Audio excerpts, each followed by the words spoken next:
All right, here we go. Wednesday night Knicks post-game live presented by Manscaped. Don't call it a comeback, as they say, because Knicks tried to turn the tables on these Bucks for the second time in a week. And they came close. Knicks were down by as much as 24 points in the third quarter, going into the fourth quarter with a 16-point deficit. But the second unit, as I told you, JD, led by Derrick Rose, Emmanuel Quickly, he's back.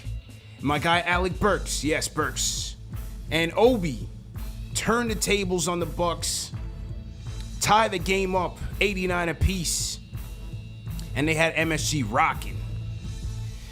But in the end, man, the Bucks just made too many threes, man. Too many threes made by this Bucks team. The turning point of the game came at the 2-minute, 51-second mark where Obi Toppin gets fouled. Knicks are down by 4. Obi gets fouled. Bucks overturn it and win the challenge. They get the tip at midcourt and get 2 bagger threes by Pat Connaughton. Career high 7 3-pointers for him. Bucks overall shoot 52% from downtown. And, listen, valiant effort by this Knicks second unit. But it was all for naught, man. Knicks postgame live presented by Manscaped. Hit that thumbs up button for you boys. CPJD Sports Talk, CK2K.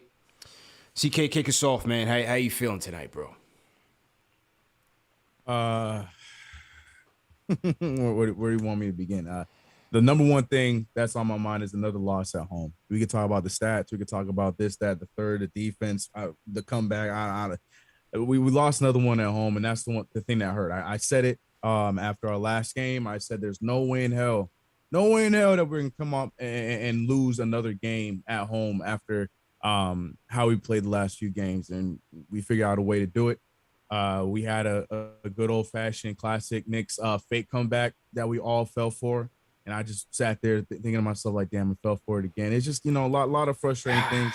Perimeter defense, we've been mentioning time after time after time on this show. I feel like that was one of the big moments. We got killed by Grayson Allen. Again. At Connaughton. Got us again.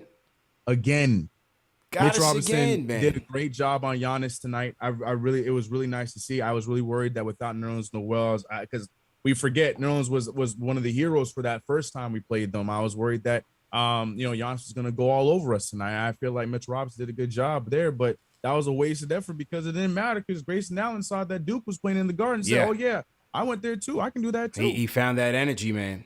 He found the energy, man. So, man, tough one, man. Tough one. JD, how you feel, man?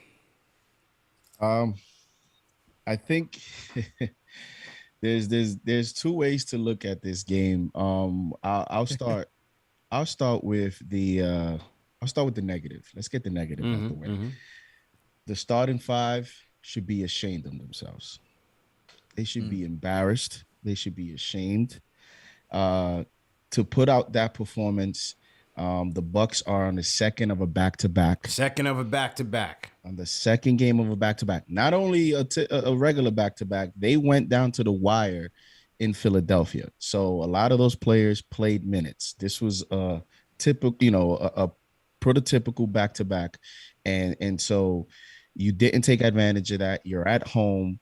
And to have that kind of start. Now, listen, I thought going into it, Julius Randle was going to have more playmaking. This team is going to have to figure out, especially that starting unit, where they're going to get consistent playmaking from, because unfortunately, as of right now, where I thought we would see it would be at the point guard position with Kemba, because even if Kemba is not able to get to the basket and create off that action, if he's hitting shots, you see the spacing goes to a different level with the starting 5. When Kemba is hitting shots, we saw it in preseason.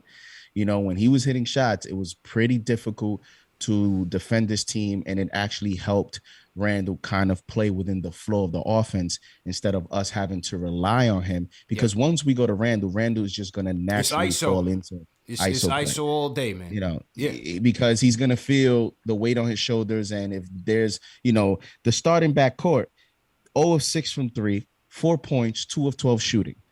The backcourt off the bench, IQ and Rose scored 40 points. Yeah. 68 points out of the Knicks bench tonight, bro. 68 points, bro. 68 points. And so yeah, go ahead.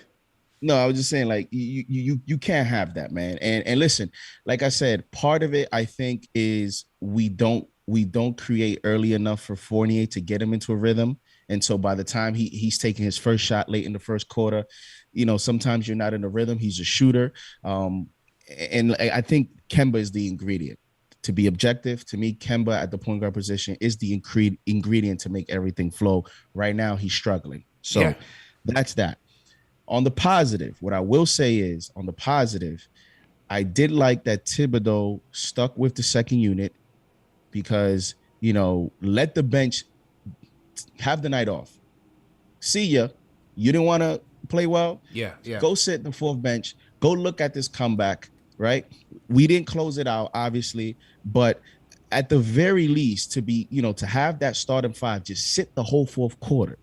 Just sit. Don't even come in. Don't think about coming into the game. Hopefully, now that we have to look forward, hopefully that will spark something and that would, be kind of something to hold them accountable. So I like that from Thibs. I didn't even think we would see that. I was waiting for the starting five to come back, or at least a few of those players. No, that was a good job by him. It was a good job by him. And we tried to come back. And listen, at the end, Obi played well. You saw both sides of Obi, great offensively, and then defensively, he struggled there in the end because, he had to guard a perimeter player. And so we saw late there, Pat Connaughton got free a few times. He was late on a few rotations. But hey, I don't think at that point Thibs was thinking specific adjustments. I think he was just thinking, I'm sticking with the starting five no matter what happens. This is where we're going to go. Yeah, so he had to, man, because the starting five was stinking up the joint the whole entire game. And this is the thing. You can't keep trying to play comeback and play catch up all the time. As exciting as it was to see the Garden going crazy and Rose and IQ finding his groove, Obi going in after we talked about, the lack of playing time for Obi, everything was coming together. You know what I'm saying? But at the end, when you come from behind all these times, you have to play perfect basketball, bro. And it's just not always gonna fall. Those shots aren't always gonna fall for you in crunch time. You gotta get perfect on the defensive end. And again, Connaughton killed us all game. And so it was all for naught, man. I thought a couple things like you said, the Kemba situation is starting to be concerning. Because again, you're not seeing, you want to say chemistry, but he's just not attacking anything. You know what I'm saying? He's trying to come off the screens. He's trying to get his mid-range shot. He likes that three-point shot off the screens. Okay, fine. But we need him to be more of a playmaker in this offense. We need more playmaking in this starting five. Because if Randall doesn't have it as he did in the past, then, like I said, you got to look at RJ a little bit more. And look at Kemba as more of an off-ball option rather than putting the ball in his hands to just dance around the perimeter and give it to Julius anyway. You know what I'm saying? Because if we're not running pick and roll, if we're not getting into the paint, driving and kicking, the offense is going to stall out. So you saw a lot of isolation, a lot of, one pass, guy holding the ball, doesn't know what to do with it, dribble between the legs and chuck up a shot. We just had no flow. And then the turnovers compounded the issue. So we got into no rhythm, CK, between the missed shots, the turnovers, and overall the energy. There were times especially going into that early third quarter where the energy was just off. Bucks went on a 16-0 run and basically ran the starters out the game. So all of those just compounded the issues in the starting five. So it's definitely going to be worth watching in the future in terms of where Thibs goes, man. And we were talking about it before we even started the show. It's crazy how if you told me that we had Kemba Walker and Derrick Rose as our point guard options, even then you're still scratching your head on what the hell the point guard situation is going to be. And I'm gonna let JD elaborate on it because he brought up a great point. But you can't start Derrick Rose. We can't do that for the 70 some or 60 some games we have left in the season, because then what? Off the bench, you know what I mean? Yeah. Derrick Rose has been the spark for us off the bench. This game, there was no comeback, there was no excitement, there was no thought of us even winning this game without Derrick Rose. You know what I mean? You put him in that starting lineup, great. But then what happens to the bench? I know we want to talk about Deuce McBride. I would love to see Deuce McBride be that option. But we don't know if he's that right now. Let's just be real with it. You know, we don't know if he's that right now. So, yeah, it is really worrisome when it comes to Kemba Walker, especially after that nice start he had. He had such a good start to the season. Yeah. I was really hopeful because he was looking, like RJ had said several times, he was definitely looking like that floor general. On top of that, his shot was going in. But as of late, it's just looking like, you know, the body's falling apart already. And I hope that we're overreacting and that, you know, he pulls it together. But right now, it didn't look great. So, yeah, man, a lot of things to look at. I was worried about the big man situation when Mitchell Robinson coming back and no Nerlens, but point guard, we right back in it, regardless of what names we got. We right back in the a problem with the point the thing is what you're saying with Rose is it's almost a similar situation that happened last year. What happens to the chemistry of the second unit? It's not that you don't want to see him starting, but you see it tonight. You saw it in the last game against the Bucks.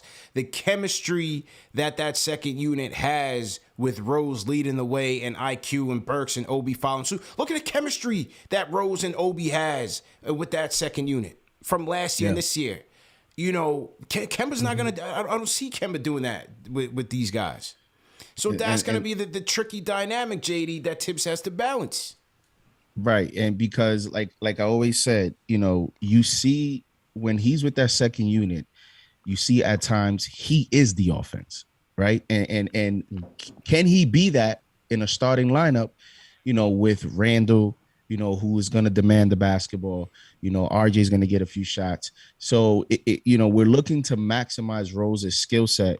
And yes, he is the clear starter. If we want to talk on paper, we want to talk the on clear better player, right? Yeah, so the clear better player. Let's not get the Rose Hive too agitated because you know they're having a heart attack right now. There is absolutely no argument about who is the better player, who's the better shooter, who's the better defender, who impacts the team more. It's Derrick Rose.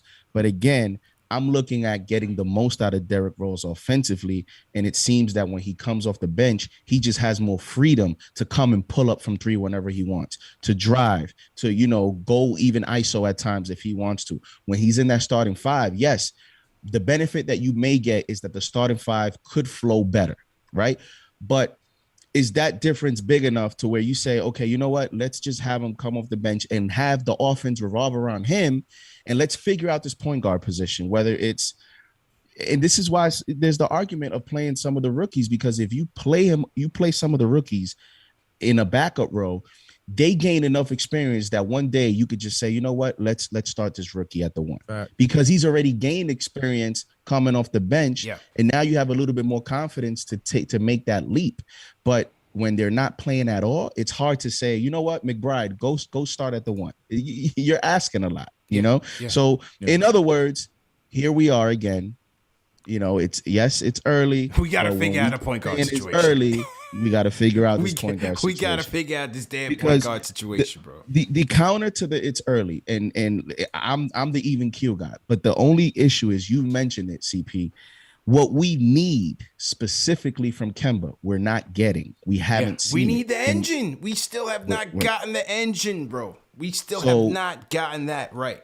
We don't have. So it ends up being this. He has to make shots, because if he's not going to get to the basket, if he's not going to play make, he has to make shots. Yeah. Because if he doesn't, you're not getting defense. What are you really going to get from that position? Yeah, right. That's a fact. You know, we're living that right now. And I want to say this on the positive. It sounds weird. Mm-hmm.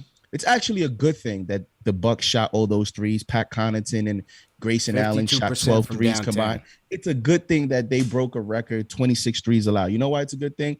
Because sometimes we've been talking about this three-point defense for some games now, and we try to be positive. We try to be constructive. You know, wins, losses, we analyze it. But sometimes I think you need something drastic like that to happen. Sometimes a record needs to be broken against you for maybe the coaching staff to say, you know what, we're going to really have to think about making an adjustment. Because if you just go and you have games and teams are hitting threes, but you're just getting by, sometimes no adjustments are made. Sometimes no changes are made. But when you have a night like tonight, with all those threes, maybe tomorrow in the meeting rooms, Thibodeau and his coaching staff are thinking about making some changes soon. Maybe not the next game, whether it's schematically or whether it's rotation wise. Sometimes you need a team to stomp you out for you as a team to realize we're gonna have to step up here. Well, look, I think schematically, I like what they did tonight. You know, they played the wall against the Freak. I thought I thought Mitch needed help. You know, give credit. Yes, he had his spots, as you said, CK, but I thought they did a good job helping him in terms of, you know, foul line extended, having the wings kind of collapse on him on his every move. But that also means you're taking a chance on the opposing guys, on the elbows, on the wings, shooting those threes. So you got to get out to him. You got to get out to Grayson Allen. You got to get out to Connaughton a lot faster because those guys can kill you. That's what the Bucks pride their whole offense on, you know, playing inside out through the Freak. So I thought they did a good job on him, but the rest just left a lot to be desired. But I thought the offensive rut compounded everything, because if we're able to score and maintain, I don't think you get as much defensive lapses. I think a lot of the defensive lapses happened as a result of our offense being so putrid. So again, give credit to the bench. 68 points off the bench, man. They were electric. And JD, remember I told you, bro, when we spoke on the last show, and you were like, what's your prediction for the game? I said, we're going to win the game, and it's going to be on the strength of the bench. D Rose, quickly, and my guy Burks. I see people in the chat taking shots at my guy Burks, talking about he blew it. Like he's the one that put us down 24 points. If you people are watching the game, my guy Burks was in it. He was in it to win it. All right? So was Obi, so was Quickly, so was D Rose. It was the second unit that brought us back in it. So don't tell me that's just because he didn't hit timely shots in the end that he blew it. Look how many minutes they had to play just to save us from disaster. Yeah, 3 blocks. 3 blocks. Put some respect in the guy's name, JD. My guy Burks blew it. Get out of here, man. What else? Boards, CK. You know, no Nerlens. I thought Mitch, again, you know, it was a mixed bag.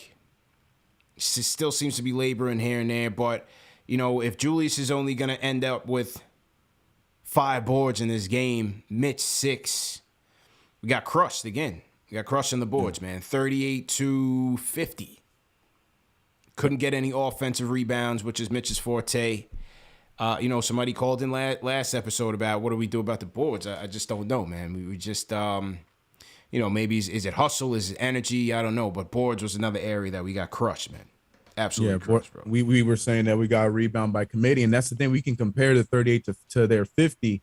But you can go even further and compare the starters' rebounds to the bench's rebounds. Everybody on the bench got themselves some rebounds, some multiple. I mean, Burks the only one that only had 1 rebound, but they were doing what was needed to do. They were rebounding by committee. When it comes to those starters, it goes to the same 2 guys with Fournier and Kemba Walker. I understand, you know, but I can't even say that about Kemba Walker. Kemba Walker is solid again rebounds for his size. I mean, we got to give him credit for that, too. And he wasn't able to do that tonight. Maybe that goes back to the knee. Who knows? We can have that conversation another day.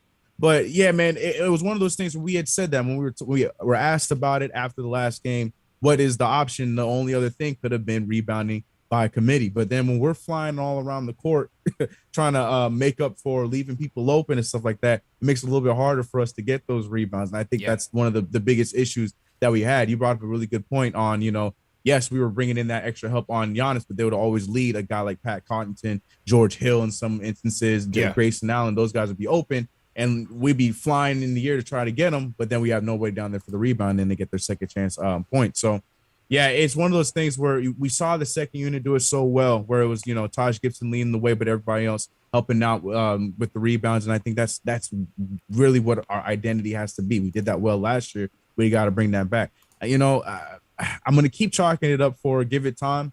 You know, we're 7-5. You got to. We can't get too we can't jump out the window this quickly. I know a lot of people are in the chat, but man, it's starting to get a little worrisome because it's only going to, more injuries are going to come, more questions are going to be asked. We heard what Thibs had to say. We're probably going to talk about that. We're going to get to that after the calls, after a couple calls. We're going to get to Thibs' comments on that.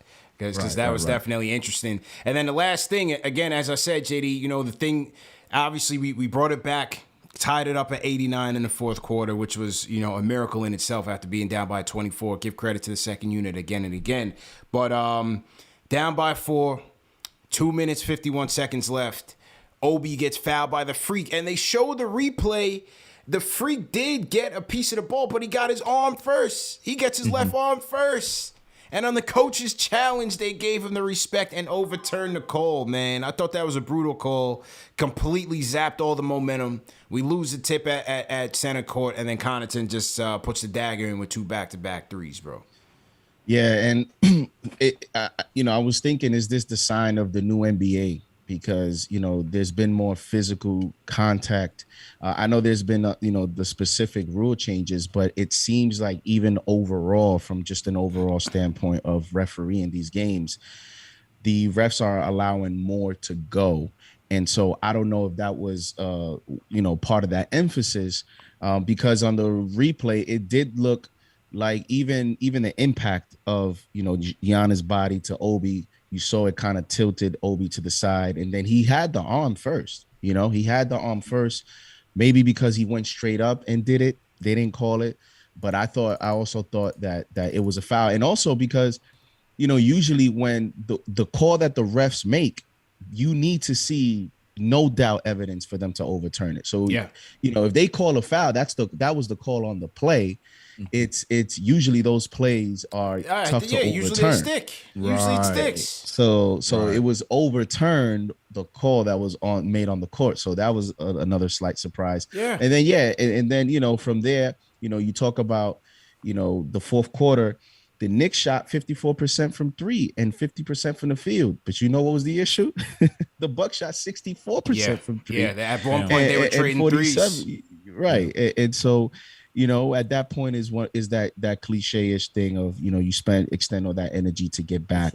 Sure. I was starting to get worried about Taj. Taj, once you extend his minutes, you see him laboring a little bit. So it was going to be a tough way to close out the game. But that's why I still think it's a positive that they ended, on the right note from the bench standpoint. I know in the end it got away from them, but I don't hold that against them because they gave you everything that they could. Yeah. No question about it, man. No doubt about it. I want to salute to everybody in the chat. Once again, hit that thumbs up button for you boys. Knicks post-game live presented by Manscaped. Knicks go down in a thriller, 112-100, man. Claw all the way back, tie the game, and lose it. Let us know what you guys think, man. It's your time to call us. 657-383-1509 is the number to call. I want to shout out some of the super chats that have come in so far. Shout out my guy, Jason Calcanis, checking in. He says starters were disgraceful. Agree. No burgers for the starters, JD. No burgers for the starters. Our second unit is playing with more heart, grit, and consistency than the starters. Shout out to DJ Tiggs 13. DJ Tiggs says, shouts to the bench for the grind and tips for keeping them in at the end, but our perimeter defense is our downfall right now. Yeah, that's a fact, man. The perimeter defense, it's not where it used to be, that's for sure. David Claudio sends a super chat, says refs did us dirty on that Obi play, but I'm hyped. Thibs let the bench rock the entire fourth, which is a great thing to see. Future moves, tough L, but let's move on. All right, so let's go to the phones, hear what the people got to say. We got a lot of callers tonight, so keep it tight, keep it concise, and let's have a good show, man. So I'm going to start it off. Let me go to the OG, man. OG Dan from Long Island. Haven't heard from him in a while. Dan, how you feeling, man? Yo, what's good? What's up, fellas? Hope everybody's doing well. And big respect to all the mods out there. Yo, I called after a loss because I figured I want the bandwagon to be empty. You know what I mean? A lot of these guys, New Jacks, jumping on board. Facts. Whatever. But so I figured I'd call after a loss. Here's what I'm concerned about, guys. And listen, you're playing the champs. I get it. But the uninspired basketball at home, man. Whether it was Orlando, whether it was Cleveland, or tonight, it's not like Thibs like. This is not like a Thibs like type thing to happen. You figure, okay, sometimes shots aren't falling, but I'm a little surprised at the uninspired basketball at home in those games and for long stretches, and that's a concern. I don't know what that's a result of, But that's really the only thing bothering me. You know, I mean, don't get me wrong. You guys are hitting on the head. You know, the 3-point defense, perimeter defense has been poor. The rebound has been poor. But it's just the long stretches. I don't know what you guys think, if you're seeing what I'm seeing, but, you know, it's a concern that we're playing better on the road, at least from, you know, this is just from a layperson compared to at home. So I don't know what you guys thought about that. You know what I'm saying? Yeah, you're right, man. And it's like they got to turn on the energy. You know, if they don't have it one game, you figure when they go into Charlotte, they're gonna turn it up. Like again, the Fournier thing. Not to blame it on him because he's a guy that has to play off of the engines, i.e. Julius, i.e. Kemba. So if those guys don't have it cooking, he's not a guy that I expect to just turn it up on his own. But it's just overall, you know, the starters, they just don't bring that consistent energy, man. That consistent energy is just not there. And again, a lot of it is they're dancing around the perimeter. You know, we got to get to the bucket some more, man. And we don't force defenses to rotate. We don't force them to work. A lot of times they're just standing around watching Julius do his thing, watching Kemba do his thing. Isolation, isolation, isolation. We don't create advantages, whether it's the pick and roll or dribble drive, getting into the paint. It's just too stagnant, Yeah, listen, I mean, I think your assessment's right on. Like I said, it just seems a little bit, you know, I don't know. I can't really put my finger on it. It's still early days, so I don't want to get too concerned. But I don't know. Something seems off. I'm not concerned for the season at all. I think, you know, we'll be fine. But I don't know. There's something just a little bit off right now. I'm hoping, you know, the guys will put it together, whatever. And you know, but the thing is, to all the cats in the chat who's saying Kemba's washed. Listen, I know he ain't who he was earlier, but I think the guy deserves 30 games. A little, you know, let's give him 30 games, 40 games before we kill him. You know, I mean, I think he deserves an opportunity to get himself back. You know, to get himself back into. You know, I don't expect him to be who he was when he was a kid, but I think he does deserve a little bit more time. Anyway, listen, guys, thanks for appreciate it, man. Thanks for taking my call, man. Right, be good. Take care. OG Dan. Tibbs had a few thoughts about those. Give it some more games. He did. Let's find that quote, matter of fact, man. Salute to everybody in the chat. Once again, hit that thumbs up button for your squad, for your boys. Let me find that quote real quick, man. I will say this while you find that quote, CP, about his comment. I do think the whole, you know, people say it, you know, there's a lot of things that people, you know, that you could say, and some are valid, some are just media talk, some is cliche. But just like the Staples Center, where teams play the Lakers and you have these players out of nowhere that have these crazy performances, I think the Madison Square Garden, New York scene, that whole thing, it's real. I mean, I've never seen a player like LeBron James tweet so much about Knicks games in the Garden on his off days. You know, like I think between players, the whole energy of going to the Mecca, you know, the whole stage, I think it's a real thing. And this year, it's not mixing up well because some of their personnel are more finesse players. Last year they had more grit. When you have grit and toughness, that translates anywhere. Translates at home, translates on the road. When you have more of a finesse team, you know, and you're at home and now you have to match that energy of every opponent. Yes, the Knicks are not championship favorites. Yes, the Knicks are not the defending champs, but the Knicks are playing in Madison Square Garden. They're playing in New York City. And to opponents, that means something, especially young players, because they know, you know, you have this crazy performance at the Garden. It's going to be all over social media. People are going to talk about it. It has a little bit more meaning. Even when the Knicks teams were bad teams, you know, it had more meaning to opponents. So I think they're dealing with that. And the issue is some of the other personnel changes that they made, they brought in more finesse than, you know, grit and toughness. So they have to figure that out, man. Because it's not going to change. Got to figure it out, man. Salute to everybody in the chat. Once again, hit that thumbs up button for you boys. All right, let's go to this Thibs comment on needing time to gel. Let's hear what Thibs had to say here. You know what they say. When it's 10 games, you say you need 20. And when you get to 20, you say 30. And then when you get to 30, you say 40. And then before you know it, the season's over. So that's a bunch of bullshit. Oh. You know what they And, say. and shout out to the guy who had his hand on the censor button because my man went OD. So apologies to everybody's ears out there. That wasn't me. You guys know it's a family show over here, but we don't got that type of technology. But whoever it was that was controlling that was just going crazy. So let me turn that off real quick. But yeah, Thibs was tight. Thibs was testy the whole press conference. CK. What can we do, man? You know, I don't know. What is he gonna do? That's why. What is he gonna do? I just want to know what that is going to turn into. Is that him saying that he might make something? He might make an adjustment now, or I don't know. That's what I'm waiting to see what comes next of that quote. That's the big thing. I think, you know, just going off of his track record of last year, I think, and again, whether it's early or not, I just feel like if Kemba's not giving us what he needs, I just feel like you'll see a similar situation that you saw with Peyton, with D Rose getting, maybe not starting, but getting more minutes and ultimately closing games. As he should. As we said in the beginning, he should be closing games because he's flat out better. But I think you'll see a situation where where the minutes get tilted and he ends up, you know, logging more and ultimately finishing games if the offensive malaise becomes a trend. So, well, we'll have to see that.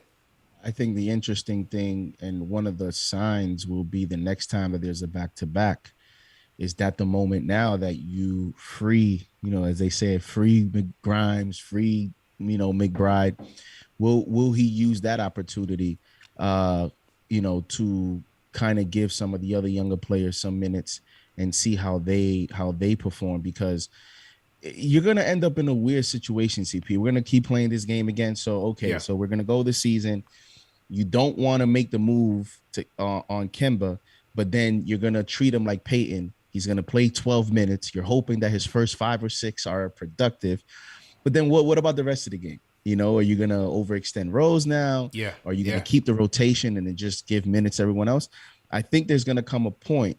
And the only reason I say that is because I don't know, unless he changed the scheme, I don't know how the defense is going to improve, which is going to put pressure on the offense. Mm-hmm. And if the offense is not going to start, especially Fournier and Kemba, if they're not going to give us offensive production, the coach now is going to be pressured into making some personnel changes, in my opinion. Because to me, that would be kind of the only way that you're going to try to get, you know, a spark and improve all around. Yeah. No doubt about it, man. All right, let's go to the phones here with some more people got to say. Let's go to some new callers. I see some of our regulars. We'll get to some new callers first and then get to you guys. Let me go to John in Staten Island. John in Shaolin. What's going on? Hey, what's going on? How you feel, man? So I just wanted to, come on here and talk about, our defense, especially tonight. Our defense, listen, I don't know what it was, but I was talking to my friend after the game, and he spotted something out very accurate. At the end of the game, all we were doing is we went to go double team someone, and then someone was open for 3. You know what I mean? I feel like we got to stop with this double teaming, and we got to focus on more man coverage. Thibs is more of a defensive coach. I feel like that's what we have to focus on more. And another thing that I noticed, someone said the loss of Reggie Bullock kind of affected us more than we think because he was a really good perimeter defensive player, and he helped us with that last year. Mm-hmm. And this year, every game, someone turns into Steph Curry and just goes all out from 3. You know what I'm saying? Yeah. No, I get you 100%, man. I get you 100%. I mean, there's a lot of teams in the league that play similar schemes to the Knicks. The Bucks being one of them, in that you want to take away the high percentage shot. The high percentage shot is the layup, it's the dunk, and it's ultimately sending your guy to the free throw line and get free throws. Those are the 3 types of points that teams are trying to take away. Now, in doing so, you're going to be prone to giving up open threes. Now, the good teams find a way to rotate and close out on those threes, forcing rush shots or bad shots, or force running guys off of the line, and that's what the Knicks did well last year. They still gave up open attempts last year. but they were a bit better in tightening up in those areas. This year, the floodgates are open. They're the worst in the league in terms of giving up wide open threes by a large margin. So that's a problem. No, yeah, and my bad. I don't mean to cut you off. No, but last year we were the best team at covering the three. I'm right about that, right? Yeah. I believe we were number one in opponents' 3-point field goal percentage. Yeah. So like I was saying, like I don't know. It's killing me every game. Like, yeah. You know what I mean? Like we're giving, especially tonight. You know what I'm saying? Like I was getting so hyped when quickly, he ISO'd, he popped the three, like was going in. He hit the three. Yeah. And then we just, we gave up all those threes at the end. That just like killed me. Yeah, man. Appreciate the call, John. IQ was going in. It seems like though, CK, like IQ's finding his groove, man, which is good to see. Definitely seems like quickly getting his groove back, man. He was electric in that second half. Yeah, cooled down a little bit there to end the game. But, yeah, definitely in the last few games we're seeing him look a little bit more like himself. We were saying it. I feel like he's just been in his head, and he's starting to get back in the groove of things. And, again, goes back to the Derrick Rose comment. I feel like Derrick Rose plays a big part in that. What happens when you take him out of that? I don't know. That there's a lot of questions that are going to be asked if Thibs goes that route. I don't know if he will, but if he does, I think that's a big thing because Emmanuel Quickly's been looking great. Still wanting to be more consistent because he cooled off a bit. Yeah, he did. But definitely a lot better in this game. JD, thoughts on IQ tonight? He's continuing to build on, and it's been incrementally. We've seen it little by little with defensive energy, a few shots, a few points, and little by little, you're starting to see him, get into a groove in his overall game. You saw that one-on-one play against Bobby Portis. That was an impressive play, and his defensive energy has not, has been very solid, and he's gotten stronger to improve on that end this year.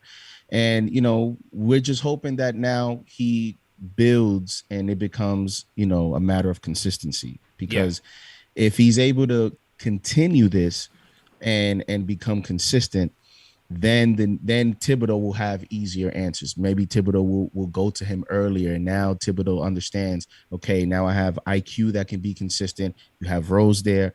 Now he can play the game that he played tonight. And so, IQ is an important part of this team, and hopefully he continues to build on tonight. No doubt about it. And for the people at home, man, I spoke all this into existence. I knew we was going to have a good game from IQ tonight, and I did promise the chat that we were going to do a giveaway to celebrate 44K subscribers tonight. So tonight's giveaway is going to be an IQ swingman, new with the tags, no Fulton Street knockoff. This is the true blue swingman, Nike swingman, Emmanuel Quickly. Shout out my guy Shells Heavy for sponsoring the giveaways for tonight. So somebody's going home with that. We're going to do that in about 15 minutes, so stay tuned for your chance to win it. And you better be quick, too, because it's coming by way of trivia, so you better be on your game. We're going to test the knowledge, see who's really a Knicks fan in here or who's a casual. All right, so tonight's giveaway is going to be an IQ swingman. It's an XL. We get the sizes that we feel like could fit a large amount of people, man. And, some people rock them true to size. Some people like to rock them bigger. It is what it is, man. Get involved. Shout out to IQ, finding his groove, getting his groove back. Let's get it going. All right, we'll take a couple more calls, and then we'll get to that. Let me hear from, let's go to ATL. Victor, what's going on? Yo, what's going on? How you feeling, bro? First of all, I'm feeling good, man. Wanted to shout out my dad. He's the one who made me a huge Knicks fan. Shout out to Dad. So huge shout out for him. Yeah, man. But anyways, what I wanted to say is, man, we're really living and dying by the three. I mean, the second quarter was pathetic. Thibs continues to push this, three-ball initiative, and we just continue to miss, and we're not trying to move the ball around, get the ball on the inside. Kemba hasn't really shown too much of an opportunity, and he continues to turn the ball over. And what's the opportunity, man? He's got the ball in his hands. He's got the ball in his hands, bro. Yeah, he's a point I really guard. think we need to start moving away from him and start maybe thinking about starting IQ. Another thing I wanted to talk about was like how much of this rando ISO are we going to put up with? I mean, this man is like continuing to dominate the ball, and you know what's going to happen the last 10 seconds of the quarter when he has the ball. He's going to dribble the ball out, and he's going to pull up for a three. He continues to do that. He doesn't want to move the ball around. That's a problem. I mean, Another thing I want to talk about is, like, are we going to explore any trades? Maybe for second half, who should we look for? I mean, do we have anybody that we might want to give up to try and maybe build some perimeter defense? It's fair. It's a fair point. It's a fair point. It's a big concern. I don't know where they go to make a move or make a trade. I look. Is Burks an expendable guy? Is he a marketable guy? Is he a guy somebody wants? I just look at him because I don't see that they're not trading Fournier. They're not trading RJ. They're not trading, Mitch. I don't see Mitch getting traded. The way this roster is composed, I'm not sure how many movable pieces they have to get something impactful. In this rotation. Right, especially after the contracts that we gave. I mean, they have to be appealing to somebody else, and they have to be able to give up somebody who's going to make an impact immediately. And I just don't know how much perimeter defense on top of offense we can get. It's a huge issue. And, I mean, Fournier, he's good, but he's not proving to be this kind of, big minute hogger that we need that's going to be able to provide points, defense, and eat up a lot of our minutes.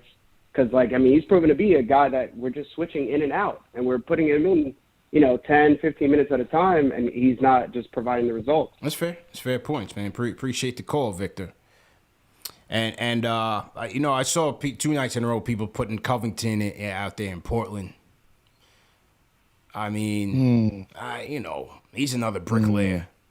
But here's the thing. Okay, Covington to me, I mean, you're not getting playmaking there. You're getting a spot up shooter, and that's it. And a defender. He plays solid defense. Yeah. He's not the defender he used to be, though. He's in Portland. I watch a lot of the games. I'm a big Dame fan. But he's not the defender that he used to be. And he's more on reputation now. They actually got him when they acquired him was to help, remedy some of their issues, and their defensive issues has not improved much. And here's the thing with trades. If you are looking to make a move or you're interested in getting another perimeter player, it would probably you're probably going to look at defense, right? You're looking to improve that. But my thing is the player you're going to get a better defender than Miles McBride and Quentin Grimes? If they're not, if you just want to get a veteran on reputation, but they're not really better defenders, then why would you even give up assets for that? I would rather just play the young guys, see what you have there before I'm even thinking about, let's get a Robert Covington or, a 33-year-old defender when you got, two 20-year-old, 19-year-old guys there, 20, whatever they are, defenders and athletic players. I'd rather go with what we have on the young side before I'm even thinking about, incoming players. That's just me. And the thing, CK, is like, you trying to go get Covington, you got to give Dame something because he's already struggling in Portland with a whack team. You got to give Dame something back in return, man. When have the Blazers ever cared about getting Dame talent? Do we have to give him something? I think they do. I just think they can't. I just think they don't have any marketable pieces. I don't know. I feel like that guy's given them so many years, and they have not given him anything. The closest thing they gave him to any kind of step was Carmelo Anthony, and they didn't even resign him. They got rid of him. Beasting with the Lakers. If you guys really want a name just for fun, because everybody loves these type of things, I said it on the off-season show. One guy that I would look to would be a DeJounte Murray from the Spurs. Pop looks like he's gonna retire soon. They have a bunch of guards. They drafted. They got Lonnie Walker, who's a first-round pick. They drafted Primo. Yeah. They have the other guy is not coming up in my White. Derek White. Derek White. So they have a little bit of a logjam there. He's on a good contract. That's something that I would consider in terms of giving up assets. And he plays defense, long defender. But other than that, something like that where you can get a young player, I'm looking to play the young guys first. So to everybody in the chat, once again, hit that thumbs up button for you boys. Knicks lose 112-100, man. Let's get those likes up. Hit that subscribe button. Hit the notification bell so you don't miss anything. Still rocking 1,100 deep in the chat. Knicks postgame live presented by Manscaped. CP the franchise, JD Sports Talk, CK2K in the building. We got a lot of callers tonight, people. Keep it brief. I want your hottest take, and then you got to pass it to the next guy. We're going to go to Aswin out in India on the Discord next. So Aswin, get ready and get ready. Keep it brief, people. We got a lot of callers. I want to get to a lot of people tonight, but we may not be able to get to everybody. Come with your hottest take and keep it pushing. All right, Ashwin on the Discord. You're up next, bro. What's going on? Ashwin going once. Hello. Yep. How you doing, man? I'm doing good. How's it going, guys? Good, man. How you feeling? How you feeling about the game? What's going on? Yeah, the game was bad. I mean, it was very good for me because for D-Rose and OB, I saw them play very good, so it was very good for me. Mm-hmm. Kemba situation, obviously, it's not good. Thibs, that actually we could have won, but the bad call cut all the momentum, like you said. It destroyed the momentum and things.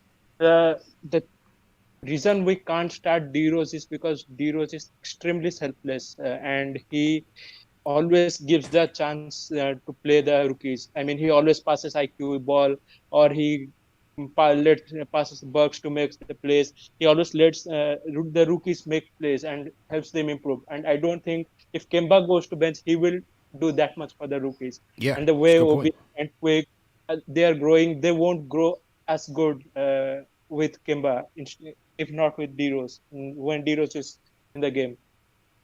It's good points, man. If we are looking to trade, if you are throwing out names, I would say best we could go for SGA or something. Ooh, Ashwin's going. He's going for the gold. Yeah, I mean, if Kemba and Fournier, they are not doing, they prove to be much more liability. Yeah. Future, then you pack them and send them for and a few round picks for SGA, and the way he cooked the Lakers. I mean, it was incredible. Yeah, he did. He definitely did, man. And appreciate the call, man. We just gotta go rapid fire, people. Like, listen, I love to talk to everybody, man. We just gotta go rapid fire. SGA, he's a long-term target for me, but that's definitely a target. That guy is he's an unbelievable talent, man. I love to have him. I love both names. Yeah, and SGA and DeJounte Murray. I love both those names. I just don't know how realistic they are. That's all. If you're dealing with Preston, you're gonna have to give. It ain't coming. You ain't giving him back. Draft picks that the Knicks don't even have in their front office yet. Right. But 3,000, the year 3030, where we're not on Earth. You're gonna have to give them those draft picks too. That's a fact, man. That's a fact. That is a fact. All right, back to the phones we go. Shout out my guy Ashwin over in India, man. Everybody in the chat right now, throw your cities, throw your country in the chat right now. We just heard my guy Ashwin dropping bars all the way in India, so good morning to our people out there. All right, let's get back to the phones. I'm gonna hear from some new people, man. Let's go to Charleston. Will from Charleston, South Carolina. Will, what's going on?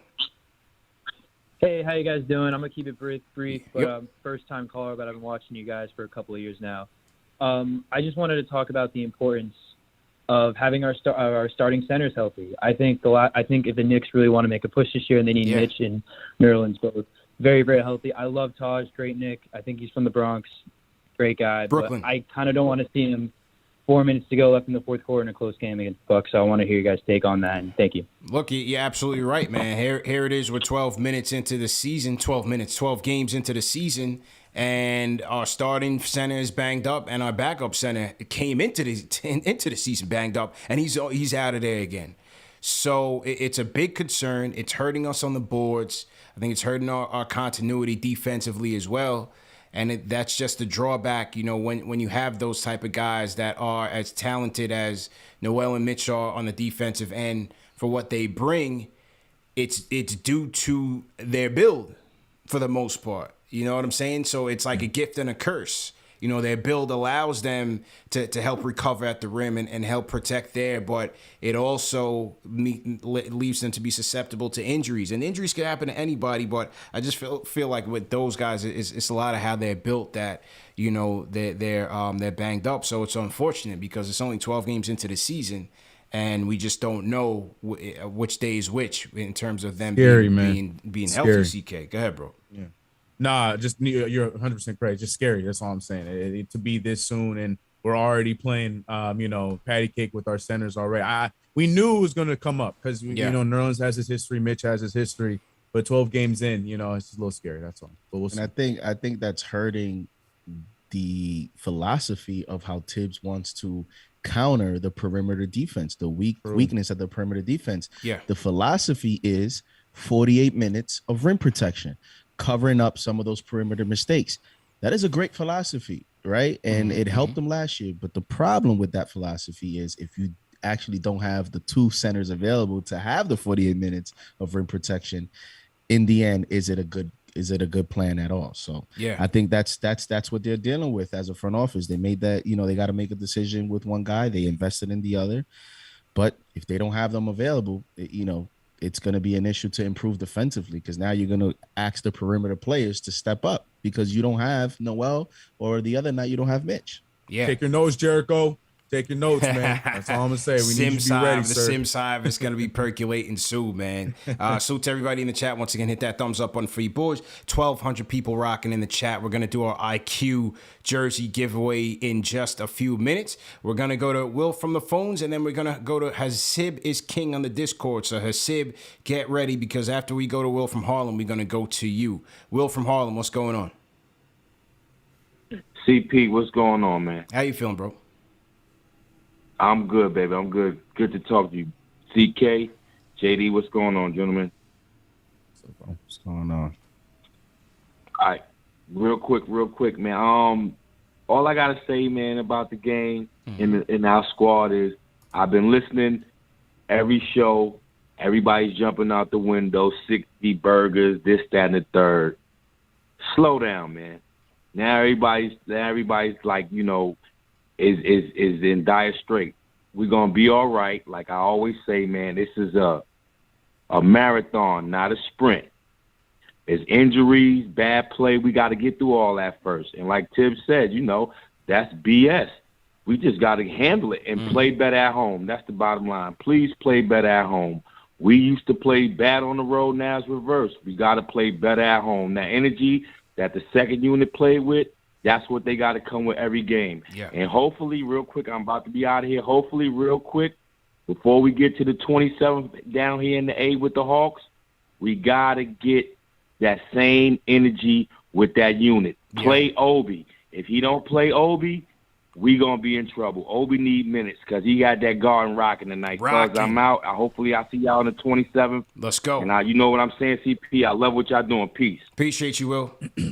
I think that was my guy, Will Latimer. Appreciate you, Will, man. Appreciate it. My guy, Obi, had the garden rocking, man. That alley that quickly threw to him was lit, man. MSU was blowing off the roof. Fat Joe and Jadakiss was going crazy on the bench, or courtside, rather. You know, Chris Rock was out there in amusement. So, yeah, it was a good time for them. Definitely a good time for the Garden, but all for naught. Shout out to Rhyme Animal Chuck D. Fell sends a $20 super chat. Says, different league from last year. Post play has improved with gunslingers on deeper, faster perimeter. We needed help on Jared, Sabonis, Giannis. Center plays important. Why are our OGs, Taj and Rose, our most energetic players? That's a fair point. That's a fair point by the Rhyme Animal, man. The vets get it. So hopefully that energy permeates. CK, what's up? No, 100%. That's all I was gonna say. Like he's 100%. I mean, normally as he typically is, but yeah, we you can't go away from the veterans. I understand, and when I make my points about wanting to see guys, and JD looking like he's slowly making his way over with us. I hear you, bro. You saying it earlier. Is JD putting the grill away? No. I'm just grill steak. Don't put it in storage yet. But I'm talking about as far as like rocking with the those vets and playing with those the younger guys. I do think that it just helps out both ways when you do go to the younger guys instead of looking for trade pieces and stuff like that. And when we got guys that are known to do that 3D, what was the one thing we talked about all off season? We were saying we need a point guard and we need a 3-and-D player. We drafted one. Let's see if it works out, and we might even get a bonus with Deuce. So. Absolutely. Yeah, I just wanted to add that part, but I for the most part I agree with what Chuck said. Fellas, let's shout out some people, man, from around the world. Everybody checking in. Shout out our guy David Fournier, CK checking in, representing the West Coast. Knicks contingent. Bernard Williams checking in from North Miami 305. What's going on? Elias Dante checking in from Amsterdam. Checking in from Amsterdam. Let's go. Josh Smooth, New York. What's going on? Pseudonym Shoip checking in from New Jersey. All right. Shout out to our people across the swamp. Lash, what's good, man? Lash checking in from Dallas. Joe X, Chicago. Salutes, Chi-Town. Marcelo Lindo checking in Hollis, Queens. Let's go. We got Ivan Omar, Kuala Lumpur. We got Malaysia in the building, fellas. So we worldwide, man. We touching every point on the map. We got J.A. representing. Shout out DJ Just Jordan. Shamboy 72 Abel repping Jamaica. I'm seeing some Dominican flags in the building here, JD. Who you want to shout out here, bro? Marcelo Lindo, Hollis, Queens. Queens, stand up. Mm-hmm. Yes, sir. Ghost Kid from Jersey. We got LaShawn Paul from Dallas. Joe X from Chicago. Got Chicago in the building, and David Fournier from LA. Yeah, man. You already know he's repping on the West Coast, down over there with CK. CK, his palatial estate. CK lives in a palace, so yeah, usually chill with that. And shout out to all the mods and everyone, everyone that's tuning in. Absolutely, man. CK, we want to shout out real quick. Yeah, I see my man Bernard over there representing Miami. Let's shout go out to Ash, missing you tonight. Looking at New York, we got Josh Smooth, everybody. Yeah, I was gonna shout out to Queens. One shout out to my man from Queens. Yes, sir. House Queens, you see it. But yeah, I think we hit all of them. Yeah, man. Albuquerque, Maxwell Walter from Albuquerque. That's what's up. Okay. Let's go. Okay. All right. Yeah, Albuquerque in here repping, man. Albuquerque is in here repping. So, a couple things. Let's pay some bills real quick, fellas. As you guys know in the chat, number one, the show is presented by Manscaped. Go to manscaped.com. Enter promo code KFTV for 20% off plus free shipping on the Lawnmower 4.0. You have the Performance Package 4.0. Great products for all you guys out there. Over 2 million satisfied customers worldwide, man. So as you know, Manscaped is supporting us for the entire season. So we'd like for you guys to support us, and that's by supporting our sponsors like Manscaped. So go to manscaped.com, enter promo code KFTV for 20% off plus free shipping. And in addition to Manscaped, fellas, as you guys know, we are also sponsored by Prize Picks, one of the easiest daily fantasy sports prop games there is out there, man. Go to prizepicks.com, enter promo code KFTV for a 100% match on your deposit of up to $100 or more. Prize Picks offers more daily NBA fantasy props than any other daily fantasy prop operator. They offer the superstar props, the bench props, even for the guys that don't get many minutes. You can get props on across sports. So you don't even have to play basketball. You can play basketball, football, Premier League, soccer, whatever the case may be, whatever you're into. You can mix and match. And all you have to do is pick 2 props, a minimum of 2. Between 2 and 5 props, and you're in the game. So tonight, fellas, here's the picks that I went for tonight. I went with the Freak tonight. I went with the Freak and the over on points. I just felt like, with Nerlens having played him so well defensively and Nerlens being out of the game, I wasn't sure how well we were going to defend. We ended up defending him fairly well for a good chunk of this game. I did go with the Freak for over 27.5 points. Didn't get it tonight. Went with RJ, JD, with the over 16.5 points. RJ in that offensive malaise didn't have it, man. I was riding that RJ wave high and dry, but didn't get it tonight. And went with Timmy in Chicago, Dallas in Chicago, Chicago sporting one of the best half-court defenses in the league. I went with Tim Hardaway Jr. under 15.5 points tonight, and he just cracked it in late in the fourth quarter, man, with a 3, and ended up with 18. But here's where I hit, though. Ja Morant, man, one of the hottest players in the league, man. At home against Charlotte. Charlotte, one of the worst defenses in the league right now. I thought that was an easy over, and we definitely hit on that.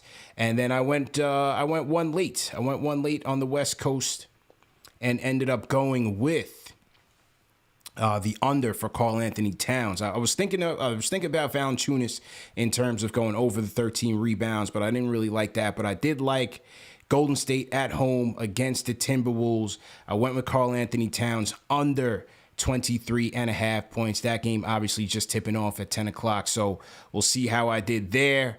And again, I went with the flex pay. $20 entry for a chance to win $200.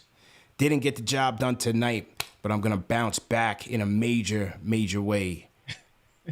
I'm in a major way next week, JD. In a major way next week. So once again, fellas, go to prizepicks.com and play your chance, man. Easy daily fantasy sports props. Go to prizepicks.com and the promo code KFTV and receive a 100% instant deposit match up to $100. You don't have to put in $100, but you get a match up to $100.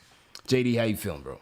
Well, I'm telling you, I'm gonna have to just start charging you because I didn't play Giannis under. Yeah, I actually wanted to throw an extra ticket, but it was like 731, and so after that point, I said I wanted to do like a 2-player ticket because I was debating Giannis the whole day. Yeah, but I thought second of a back-to-back. Also, the way the Knicks play him, having a shot blocker and then either putting Randall or one of these bigger guys on him, he has trouble getting easier looks against the Knicks. He has to hit perimeter shots. So I thought, in a second of a back-to-back, I didn't think he played a lot of minutes last night. I'm like, I don't know if he's going to get 28 points. But what I did play was I played 5 players, a 5-player ticket. I played Jared Allen over 12.5 rebounds. I missed on that. He had 10 rebounds. RJ Barrett over 60.5 points. I missed on that. Yeah, RJ's cooling off. However, I know you're waiting for me to lose, CP. However, I said 5 players. I named 2. Yeah. Nickeil Alexander-Walker. I went over 15.5 points. He had 33. Ooh, nice. Okay. Dame under 3.5 3-pointers. Dame hit, I think, maybe 1 tonight against the Suns. Good call. And I have Steph Curry, which I guess we have to wait, under 5.5 threes. At this point, he has 2 3-pointers made. They are up 20, and I was thinking, the Warriors may blow out the Timberwolves. He's playing Patrick Beverly. I don't know if Curry's going to get 6 3-pointers in this game. Yeah. So right now, I'm looking good. If this game ends, I win 3 out of 5, and I come out with some money. Not a lot of money. On the flex pay. But on the flex play, you come out with some money. Nice. So for those of you that want to play and you're starting out, I recommend start out with the flex. Don't get too greedy. Yeah. And put in $5-10 $10 tickets and build up and see how it goes. Yeah. You can play, as he said, 5, 10, 20, whatever you want to. And again, you have a chance to win based on, you don't have to get all 5 right. You can win based on getting 3 right, 4, 5, so on and so forth. So that is our prize pick segment of the night. Back to the Discord we go. Hasib is king. Unmute your mic, sir. You're live and direct. Hasib is king. Going once. Oh, just missing his chance. Missing his chance, Dave. All right, we're gonna disconnect Hasib is king. Let's go to Joseph from Brooklyn. Joseph, get ready. Joseph from Brooklyn. Joseph. All right, these guys ain't ready, Dave. These guys ain't ready. So what we're gonna do is we're gonna go back to the phones. I'm gonna go to my guy Rock from Atlanta and then CP. Oh, hey, how are you, CP? man? Yo, loud and clear, bro. Yo, my bad on that one. What's good, where were you, man? Where were you, bro? I'm not gonna lie, man. I was playing 2K. I didn't hear you on my phone. This is why I start to queue them up on the Discord now, fellas, because I'm here, bro. Nah, I heard you say Hasim. I was like, oh, I'm next. Oh man, I hope were you winning at least? Were you doing better than the Knicks tonight, bro? The game just started, man. My boys, the Knicks, and I'm the Grizzlies. The game just started. All right. Put in work, man. What's going on? What's your game points? Shoot threes. Basically, tonight, I'm gonna be straight up. I feel like Thibs lost the game for us. And here's the thing: one game we talking about, Thibs doesn't play our bench enough, and tonight he plays our bench too much, to the point where we put our bench in to where we could get back into the game. But then once we tie it 89-89, that's when we put in RJ and Julius back in. But what evidence did they show you throughout the rest of the 40 minutes that they were gonna get it done for you tonight? Not that I think that they're gonna get it done, but I would leave Quick and D-Rose in, right? But I just have more faith in RG and Julius to show up at the end of a game compared to Obi in the closing minutes in the fourth against the starting five of the Bucks. Enjoy the 2K tonight, bro. You get where I'm coming from? I feel like they haven't been in those situations all season. And to be put in the score? Now, how's the score? I'm gonna let you get back to the 2K, Joe. Call back anytime, man. I'm gonna disagree respectfully. I'm gonna let you get back to the game, man. I want you to win. Yeah, that's just where I was coming from tonight. No, maybe I was the only one. All good. The chats. I'm trying to save you from some tomatoes, man. The chat is wild. That's all we try. I see it throwing the tomatoes. It's all good. It's all good. I see the tomatoes. It's fine. I'll keep calling back. All love, but that's just. Yeah, all good, man. Yo, listen, man. Any take is welcome on this show, man. Any take, whether we agree or disagree. You know, we gotta have some fun. We lost a tough game, so we gotta have some fun at your expense. Your expense.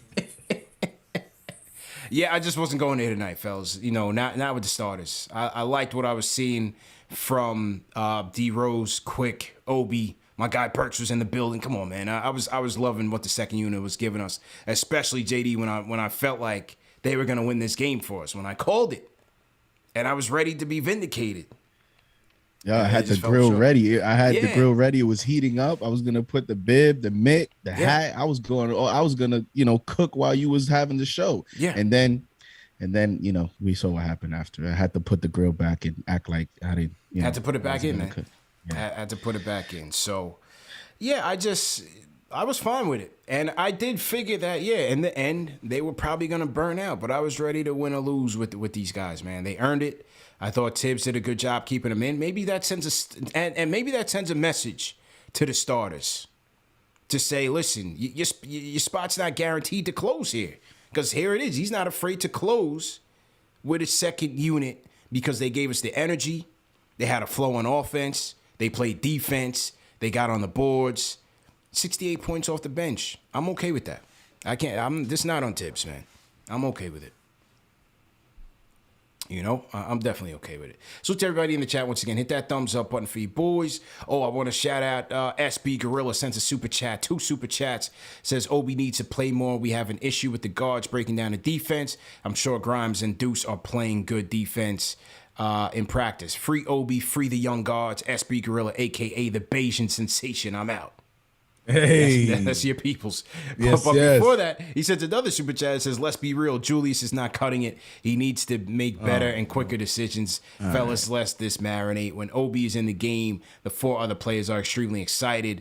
Ball is popping. Everyone is amped. I can't put this on Julius, man. They just didn't have it. He didn't have it tonight. He didn't have it tonight. To say he's not cutting it, I mean, it depends on what your expectations are of him. It depends on what your expectations are of him. A lot of people's expectations are very high. Very high. 12 games in. Yeah. Very high, man. So, listen, the angst is, it's understandable. It just is what it is. Del Will, super chat, $10 super chat. So second unit energy hits different. RJ passing, looking better and better. Run the offense through him. Well, that's what we've been saying past couple of days, JD, is that if Kemba's not going to be able to attack and break down defenses, and if Julius isn't going to be able to do that, then where else we have no other choice. We have to, and I at this point I'm starting the game, having RJ drive to the basket. Let's you talk about energy. Let's involve Mitch in some pick and rolls. Try to get some alley-oops, some quick buckets for him in the paint.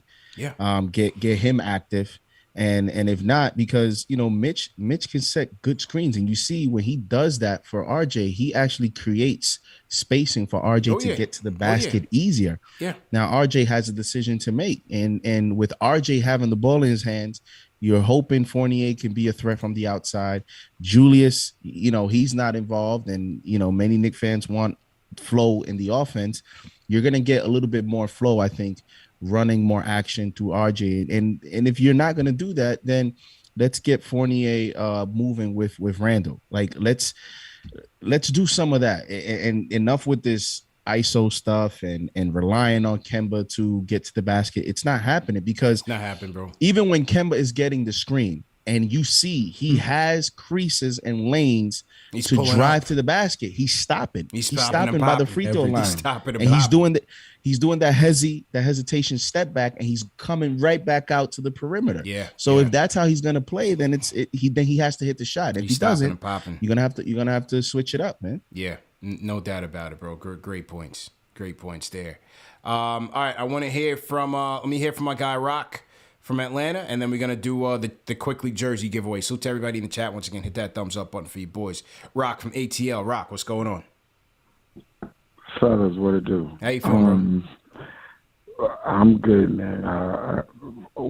Basically after the game, but I watched the game, and the last caller said that he blamed it on Thibs, and I somewhat agree with him, only because I know coming in to the third quarter being down 9, we already saw the energy that the second unit got us back into the game before we went into the half. Then when the starters came back in, that momentum, the lead gradually got bigger. So my thing is, I was screaming at Thibs, like, okay, how long are you going to wait before you bring in some fresh legs and change the energy? He waited until he was down 24 to bring in the bench, and then left him in for the rest of the game. I felt like if he had switched it up earlier in the third, we could have got some energy and then brought the starter. I love that he left the bench in there, because they earned those minutes. But I just felt like he waited too long, and he was just watching instead of saying, okay, what can I do? Who can I bring in there? And even in the press conference, he said, I was searching. But I said, when were you searching? Yeah, he's always searching. That's Thibs' favorite line. I was searching. That's what I'm he says that a lot last year.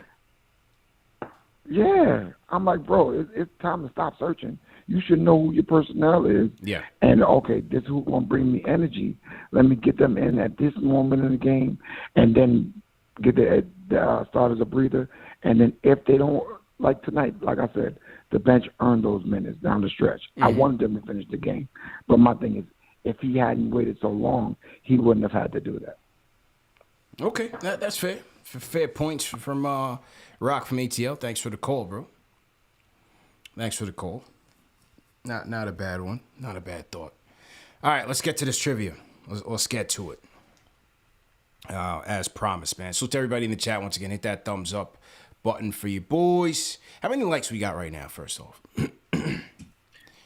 500?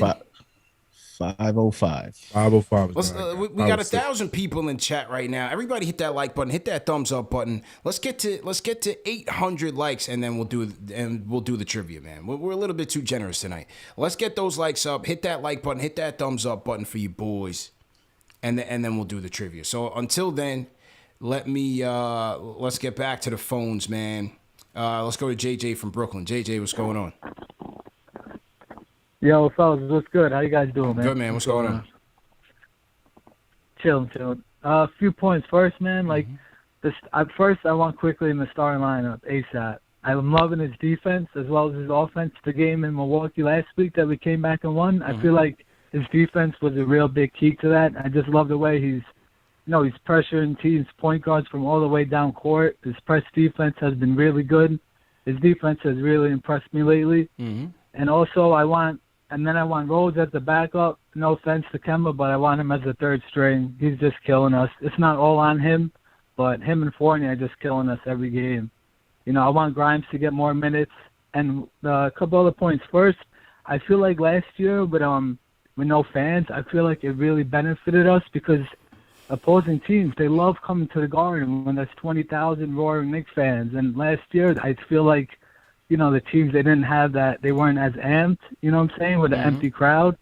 So I feel like we got to match that intensity, if not double or triple it. I just feel like we got to match that. Teams love playing at the Garden, especially opposing team star players. They love killing at the Garden, so we got to bring that intensity. And I just love the way Obi played, man. His, just the way he runs up and down the floor. He just, the crowd goes crazy every time he's in the game. They're chanting Obi. So yeah, I'm just hoping quickly can get in that starting lineup, man, because Kemba's he's absolutely killing us, man. But right, yeah, man. That's it. You guys have a good one, all right? Appreciate the call, man. Appreciate the call. Jay from Florida, what's going on, Jay? Hit that like button, people. Let's get those likes up. How many likes we got right now? Yeah, hit that like button, hit that subscribe button. Let's go. Your boys, turn it up. You know how I go already, man. Here we go. I'm looking at Fournier. Fournier played last 4 games, 25 minutes, 24 minutes, 26 minutes, 18 minutes tonight. He's making $207,000 a game. That's his game. He's breaking that's a lot of money. He's breaking it down research. minute by minute. Let's go. I had to look at it tonight because I was like, yo, you got the second highest player on the team making $207 a night and barely playing in the second half. Like, that's a problem. Yeah. That's a problem. When Leon signed him, you're looking at the vision to have a closer. Like, you can't have $207,000 just sitting on the bench. A lot of people say Kemba, $8 million, that was a good deal. They could have signed Lonzo, bro. They could have signed Lonzo for the same money they paying Evan. And they could have had a 25-year-old point guard that could play perimeter defense. The problem that we have right now is 25 years old, Lonzo with RJ and Randall for the next couple of years. So, I look at it like that. Lonzo would have been a good player to sign on the cheap because he didn't get paid a lot of money.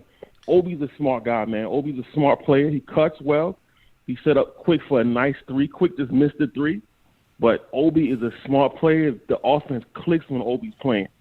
I like Quick, man, but you can't start Quick and Kemba. Quick is still a small guard, man. You got to have somebody with a little size in that starting lineup. Kemba looks cooked. I'm going to keep 100. Kemba looks finished. Even at the $8 million number, bro, he looks finished, brother. The money ain't making a difference. He's not giving you nothing. Yeah, man, he is cooked, brother. Back to the whole trading for another, Covington. Who we going to trade for? Year by year, we losing more and more assets. We don't have a treasure chest. I see people in the chat talking about trading for Dame and all that. Who we trading for Dame? Like, year by year, our assets is getting lower and lower. We got to move now. If we don't move now, we stuck in neutral. I keep saying I don't want to be mediocre. I want to win a chip eventually. The fourth seed is coming back to bite us again. I'm sorry. We looking like a playing team, like I've been saying. The facts is the facts, my brothers. The facts is the facts. I think another player I think that would be a good pickup. Y'all might kill me. A couple years ago, Andrew Wiggins. They was talking about maybe trading Wiggins and attaching a pick to it to give up the money. Andrew Wiggins is balling. He's a big reason why the Warriors is playing good. He's a 3-and-D wing, does everything well, and he's still 25, 26 years old. We need young guys, man. You can see what kind of impact these older players is having. Taj game to game, you can see if he plays a lot of minutes the game before, the next game he has nothing in him. Rose yesterday he didn't have nothing in him, or like the Philly game. Kemba is pretty much hobbling down the court. Like, we need young players. That's why the Lonzo signing was good. That's why you got to make your draft picks and hit your draft picks, because it's a young man's league. You still need your vets. Don't get me wrong. You still need your vets to teach the young guys. But Zoe would have been nasty. CK, I know CK feeling me right now. Zoe would have been nasty on his team. Yeah, I know CK feeling that. Zoe would have been nasty on his team, and he would have corrected a lot of wrongs, man, with that perimeter defense, that three-point shooting, and his age overall. You know what I'm saying? I'm going, man. Wow. As soon as he said Lonzo, the first thing I did, I went to look at the screen just to see what CK was looking like, bro. CK tried to hold it. He tried to hold it to smile. He was like, I tried to tell y'all. I'll say this, though. I'll say this about Lonzo. I mean, I personally don't think the Knicks, based on how it happened, I don't think they just weren't interested at all after the trade deadline, because there was no effort made.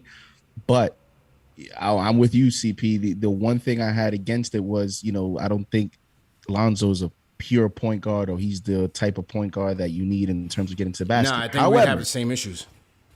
However, the problem is, look what we're getting. What we have now, it's the same thing. So it's like, hey, Lonzo would have worked because we still don't have that element anyways. And Lonzo at least would have provided your defense would have been tight. Shot. Your defense would have been much tighter. 6'6" defender. Yeah, Oof. Yeah.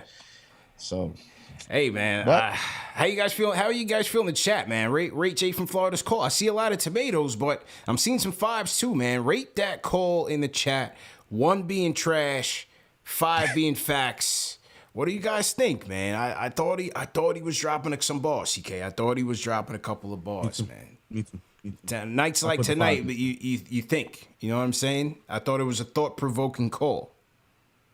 I got to give that one a 5. Yeah, probably. I'm not addressing. I'm not gonna answer. I know you guys want me to I tried it. I'm not doing it. Y'all not gonna get me to do it. I whiteboards. I've been preaching all off season. Yeah. Don't come at me now. When we played the Bulls, y'all were coming at me a little bit. Yo, CK, so much love. Yeah. I'm not talking about Lonzo Ball, man. He on the Bulls. That's not my problem.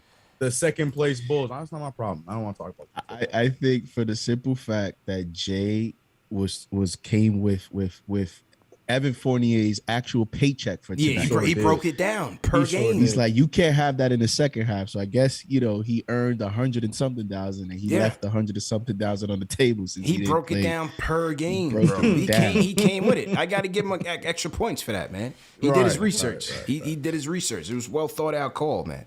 I got to give that one a 5 tonight. I thought Jay was on the money. I got to give Debbie Downer some credit, bro. He was on the money tonight.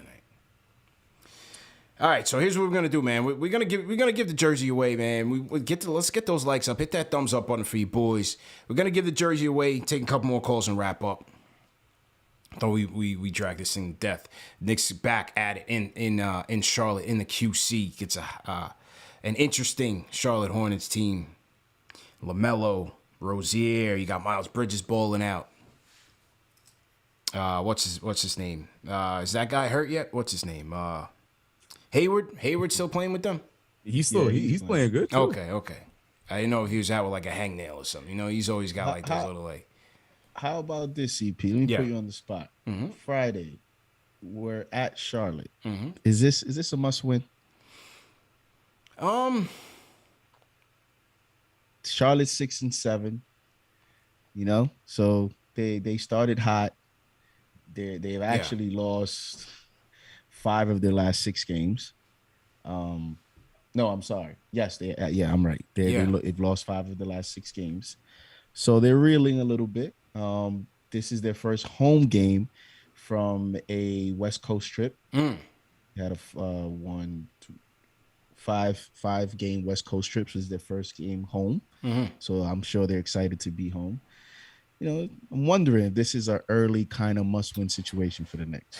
Well, I mean, you don't want to get into too many of these losing streaks, right? Eventually, you want to start ripping off a couple win streaks. Again, this is a team that could be in your neighborhood once playoff times come and playoff seeding has to be decided. So you can't overlook these games. The Bucks is one thing. It would have been nice to get another win over them, but these games are more important to me. I don't look at the Bucks thing as a measuring stick because we're not in their league regardless. We're not competing for a championship. The Charlotte thing though, that's when, because you want to get out of that play-in. You know what I mean? You don't want to be 7, 8, 9, 10. You want to be 4, 5, 6 at the worst. So I'm gonna say it is a must win. Because we have to figure out who we are as a team. Well, that just made Friday's post game a lot more interesting. Yeah, and the way that we're playing with these splits, I think we will win. You know what I'm saying? Watch them go out Friday and play well. Yeah, I think we will win. All right, so the Knicks lost tonight, 112-100, as everybody knows. Came out the losers. But we're gonna send somebody home and win it tonight. There you go. That's what's about. You know what I mean? This is what we do. This is the number one show for the fans, by the fans, for a reason. Because we give back. We give back to the people that support us. I got over 1,000 people in the chat. Regardless, rocking with us. Let's go. So who's ready to win? People, you better have your fingers on the trigger, man, because I'm telling you, it's gonna go fast. Let me turn on slow-mo mode real quick. That way we limit the cheaters in here. All right, so let's slow-mo the chat a little bit. How do I slow-mo the chat? That's an interesting question, bro. Dave, how we slow-mo the chat, man? YouTube switch my buttons around here. Let's throw a 60-second slow-mo on, Dave, if we haven't already. Because I forgot where the settings were. Hold up. Yeah, I completely forgot where all the settings were, Dave. So just throw a 60-second slow-mo mode on the chat. All right, Dave says he's on it. So let's go. Also, commercial real quick. I'll be on SNY's The Putback with Ian Begley tomorrow. Special start time 1 p.m. Veterans Day edition of The Putback with Ian Begley on SNY, YouTube, Facebook as well. So look out for the link for that. Should be coming up. I think they just sent me the link for it right now. And slow-mo is officially on. Slow-mo's on. All right, Dave. Let's go. Here we go. Who's ready to win? Because tonight's trivia question for the Quickly Swing Man is this. What is the New York Knicks' longest winning streak of all time? Is it A, 20? Is it B, 18? Is it C, 16? Or is it D, 22? The longest winning streak in Knicks history, people. What is it gonna be? A, B, C, or D?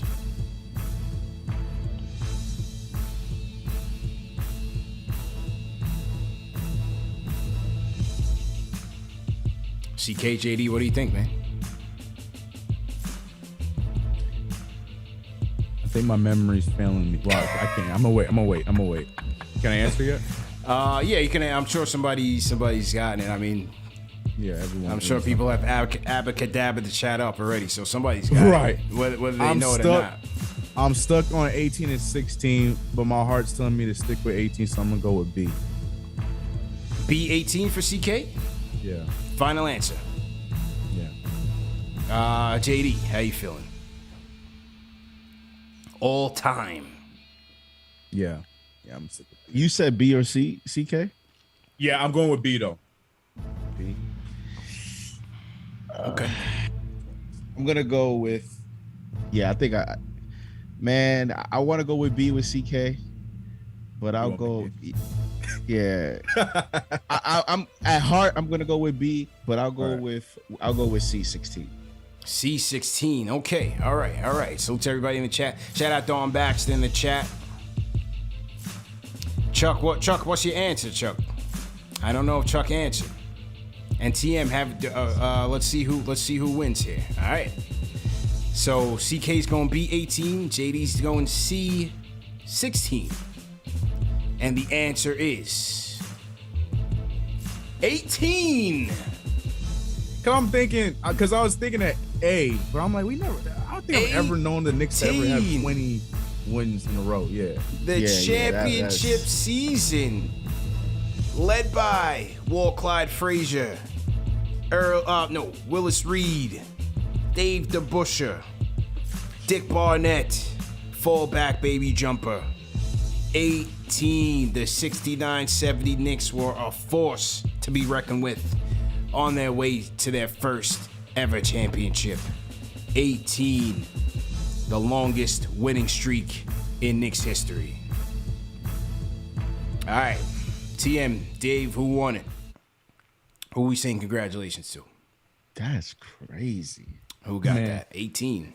Because I'm thinking about like last year, we got hyped when the Knicks won 9, and just to think this team won 9 more after that. 18, bro. 18. Because 18, you have to run into good teams. Yeah. You know, our winning streak was stopped by the Phoenix Suns. Yeah. A good team last year. Mm-hmm. Yep. Man, that's a great record. Okay, so the winner has been announced. Congratulations to Dead the Hype. Dead the Hype is going home with the Quickly Swingman. Brand new with the tags. No Fulton Street knockoffs. No Jamaica Ave junk. This is the real deal Holyfield, man. Real deal Holyfield. Congratulations to Dead the Hype. And CP, that was the first answer. You were 1 for 1. The very first answer was B by Dead the Hype, and he was right. Really? The very first answer in the chat. Yeah. Wow. Yeah. That's what's up. He was ready. I told you got to be ready, man. That's what's up. That was good, man. And we got a lot more of these, man. Shout out my guy Shells Heavy donating all the items for our giveaways this year. So we got a ton more to go, man. I got some very I don't know what the word. I can't put my finger on the word, but some interesting ones to say the least. Jerseys wise, some interesting jerseys that would make a good collector's piece as well. So Dead the Hype is going home with the Quickly Swingman, man. Congratulations, bro. All right, let's wrap this up. It's getting late here. Let me close this thing off with Papa Left. Papa Left, go ahead, man. Let's wrap. Papa Left. Papa Left. Ooh, and Papa Left has missed his chance to be the closer. Man. Papa Left went right tonight. Papa Left went right. So he's going to give his spot up because the closer of the night is going to Angel. Angel from Philly. What's going on? Ooh. Yo, what's good, CP? What's good? Hey, JD, my pop said thank you for the birthday wish as well. So he said, you ever come to Philly, there's some free Spanish food for you, too. Let's go. Let's go. Love there.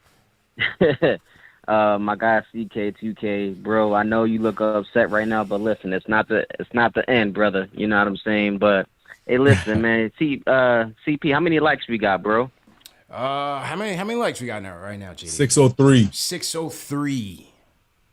603 right now. Come on, man. Y'all gotta hit that thumbs up for y'all boys, man. Let's be honest, man. Now listen, when it comes to this game, man, first thing first, you know, I'm more disappointed in just the effort and the starters, right? Because it's a continuous thing. The one thing I really don't like is the fact that every time someone drops, they're automatically kicking it out to the corner and hitting these threes, you know, and it's like we have to adjust when it comes to that. I honestly think we need to stop helping so much and just make them make tough, you know, mid-range jump shots or, you know, baskets to the rim, you know, and I just feel like we're giving up way too many threes, man. We're not going to, you know, make any kind of serious moves if we're letting teams hit threes the way that they are, you know. And honestly, I think I agree with JD. It's a good thing that this game happened because maybe it'll wake us up and say, you know what, this is Madison Square Garden. Everybody wants to play here. We can't just be letting teams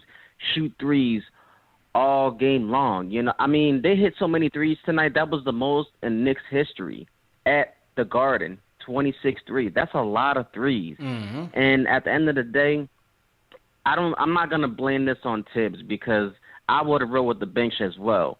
You know, I really thought the bench, you know, really sparked us scoring 68 points, you know, compared to Milwaukee, you know, and I just feel like it's time to play the young guys. I'm not saying start them, but, you know, if Kemba's gonna play like this and Fournier is not gonna make any jump shots, I really think they need to start going to the basket more, you know, and keep Rose where he's at because he can't start. I just feel like it's time for Quickly to get more minutes. And Obi, you have to give these dudes minutes, man. And I'm all about the young guys, and I think McBride, you know, should get some playing time too because if defense is the issue, why go trade when you already have talent that can play defense? So I just think I'm not going to give up on a starting five yet because we started off good and now we hit a little rough patch. But at some point, we got to let the young guys play, man. We got to let these young guys cook because you see when Obi's on that court, the team looks completely different, you know. So let's just not lose faith in this team, man, because honestly, this is going to make us better, man. It's just one game at a time, and this next game coming up, we got to win this game, man, because you don't want to, be playing really hard at the end of the season for a play-in because you're losing to Charlotte early in the season. So we got to start beating these teams that I feel we're better than, and we just going to take it one day at a time. Okay. And, as always, man, thank you guys for taking my call. Y'all have a good night. Appreciate you guys. Y'all have a good one. Angel from Philly closing the show. Great show, everybody. Once again, tough loss, but great show either way, man. We will bounce back and hopefully get a win in the QC, man, which is on the road. But Knicks fans travel. A lot of Knicks fans out there in Charlotte, so should have a nice mixed crowd to keep us in the game, man. RJ needs a good game on Friday. Yeah. All right, RJ. Yeah. All right. RJ does need a good game, man. RJ definitely does. Let's get back in the flow on Friday. Let's get back into the flow. Let's get him going. Man. JDCK, any last words before we wrap? I'm already over the game. Moving on to Charlotte. That's all I got. That's the proper way to do it. Yep. That is the proper way to do it, man. Thank you for everyone that tuned in tonight. It was a great show, and let's go on to Friday. CP says a must win, so yeah, I'm sure they'll play well on Friday. It's on the road, and it's one of those games that they need to take, especially if this team is serious about being a playoff contender. Yeah, no question about it. Great job, fellas, as usual. Looking to see if they put in the YouTube link for tomorrow's show in S&Y. They haven't sent it to me yet, so look out for that tomorrow, either on the KnicksFanTV Instagram or Twitter. I'll drop the link to tomorrow's show on S&Y as a putback with Ian Begley. I'll be on there 1 p.m. Eastern time, so make sure you guys don't miss that. Let me shout out the rest of the super chats that are coming before we wrap. Let me just refresh my page here. All right, let's just refresh. Close that out. I can't wait to see who's going to be the career high on Friday, because tonight was Connaughton from 3. Yeah. 7 threes was a career high for him. Who's it going to be Friday? Is it going to be Rozier? Call it LiAngelo Ball. It's going to be a LiAngelo Ball. That's what it's going to be. He said LiAngelo. He said it's going to be a LiAngelo, man. Oof. Sure hope not. Definitely hope not. But they lost to the Grizzlies tonight, right? Grizzlies got them tonight? No, they won. They won a 5-game losing streak, and tonight. Got you. They won that game on the road. Mm-hmm. Okay, so good job by them. Okay, the rest of the super chats.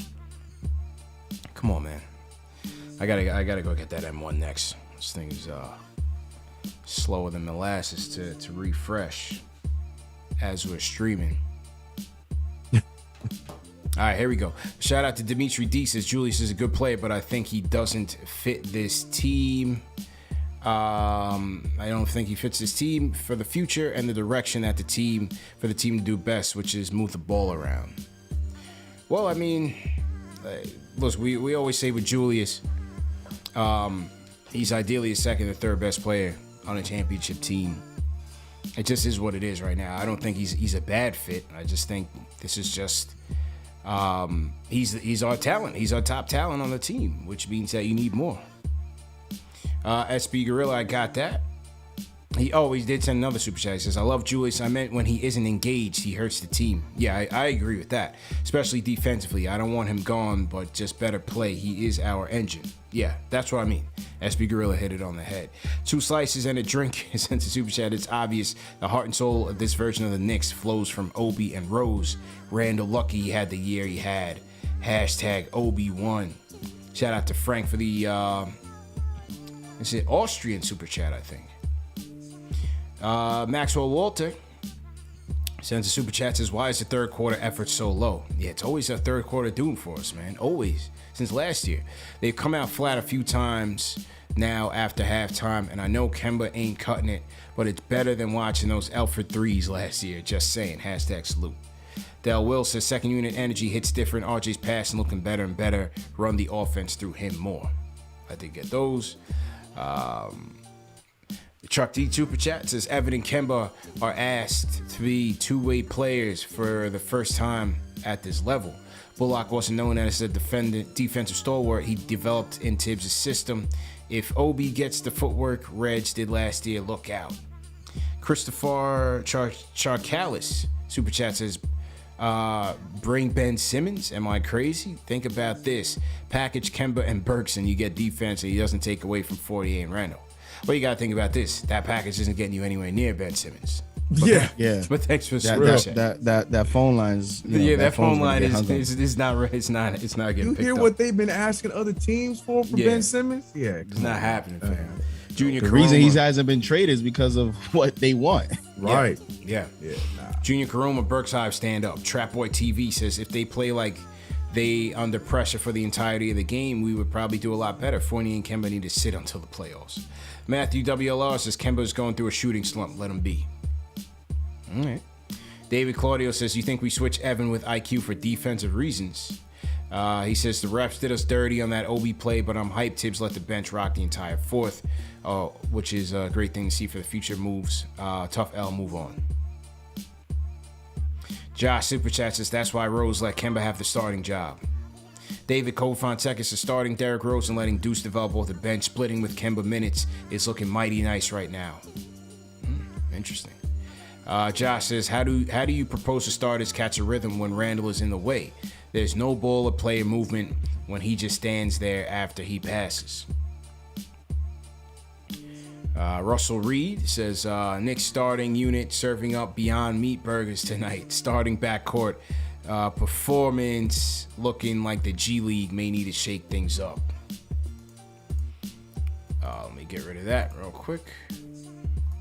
Kenny Gale Super Chat says, our perimeter defense is about as reliable as the MTA. It's sickening. LaMelo about to go for 40 on us on Friday. Great comeback by the bench. # free Obi. Outlaw Comedian says, Kemba might have to get benched. He is not giving us anything consistently at the starting position. Juan Sinclair, they got to start IQ at the point. Keep Rose on the bench for the second unit. Give Obi more minutes and get Grimes and McBride in the rotation. Gotta be legend, says Julius, second biggest body in our starting lineup. 6 out of 12 games with 0 offensive rebounds. This cannot be happening. Dude is built like oak. Yeah, he's gotta get it in. Aaron Vasquez, CP, I've seen enough. I know what will fix this team. We need to cheer on the opposing team when they come in MSG off to London. # start the bench. Aaron Vasquez, safe travels, man. And Haitian Ferg for Super Chat says, these nights when Kemba doesn't penetrate makes it difficult for our entire offense. No pace at all. The Bucks just standing, waiting for you to brick at 3. All right, people. Back at it Friday night. Remember, these shows are available in audio podcast format. All the major podcast platforms, Spotify, Apple Podcasts, Amazon Alexa, Stitcher, Google Podcasts as well. Go to KnicksFanTV.com for the links to tonight's show. Also, in the next day, check out KnicksFanTV.com for Remy's player ratings. Player ratings are back, so definitely make sure you check that out. Shout out to O-Dog for the last minute super chat. O-Dog, definitely appreciate you and appreciate all the support. And I'm trying to read the comment here, if this thing ever pulls up. O-Dog Super Chat says, and Mosul Super Chat. Mosul says, I was going to call in, but things made me upset. Still 60 burger, but tonight is ugly. I hate the Bucks. And O-Dog Super Chat says, why does Randall always stand around after passing Kemba the ball? He literally leaves him with no spacing to operate. It's fair, Julius got to get right, man. All right, guys, we out of here, man.